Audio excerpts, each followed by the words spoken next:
எரிமலை வெடிப்புகளில் பெரும்பாலானவை கடலுக்கு அடியில் தான் நிகழ்கின்றன. ஆனால் இது கடலுக்கு அடியில் நிகழ்வதால் அதை பற்றி பெரும்பாலும் நமக்கு வெளியில் தெரிவதில்லை.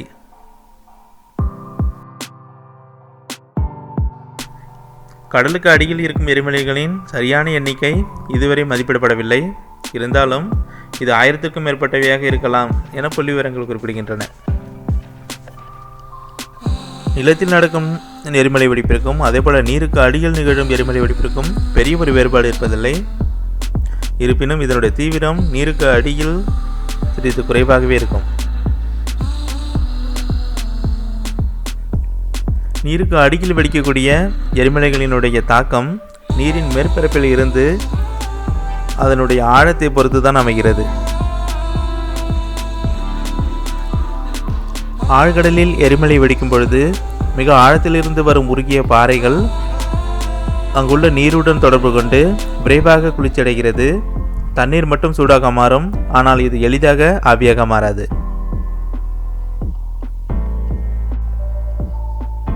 இதற்கு மாறாக ஆழமற்ற பகுதியில் எரிமலை வெடிக்கும் பொழுது உருகிய பாறைகள் மற்றும் அதனுடன் வரக்கூடிய கேஸ், எரிமலை பொருட்கள் இவைகள் அனைத்தும் அதிக விசையுடன் மேலே வந்து வெடிக்கின்றது.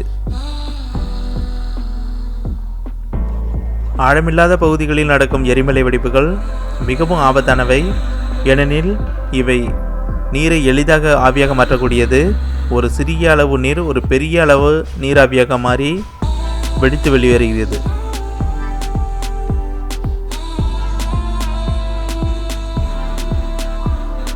கடலுக்கு அடியில் ஏற்படும் எரிமலை வெடிப்புகளானது பெரும்பாலும் சுனாமி அபாயத்தை ஏற்படுத்தக்கூடும்.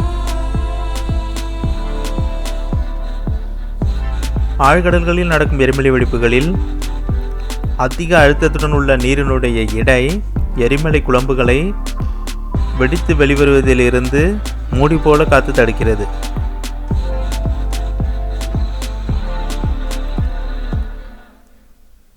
மேலும் ஆழமான பகுதியில் எரிமலை வெடிக்கும் பொழுது எரிமலை குழம்புகள் உடனுக்குடன் தண்ணீரால் குளிர்விக்கப்பட்டு திடமான பாறைகளாக மாறுகிறது.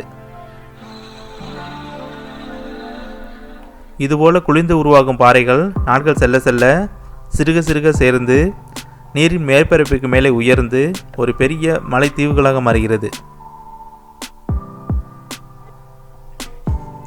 நிலத்தில் நடக்கும் எரிமலை வெடிப்புகளிலோ எரிமலை குழம்பு அதிக அழுத்தத்துடன் வெடித்து காற்றுடன் வினைபுரிந்து வாயுவாக மாறி அதற்கு பின்னரே திடப்படுகிறது. எரிமலையில் இருந்து வெளிவரக்கூடிய வெப்பம் மற்றும் புகை குறுகிய நேரத்திற்குள் சுற்றுவட்ட பகுதிகளுக்குள் பரவி கடுமையாக பாதிப்பை ஏற்படுத்தக்கூடியது.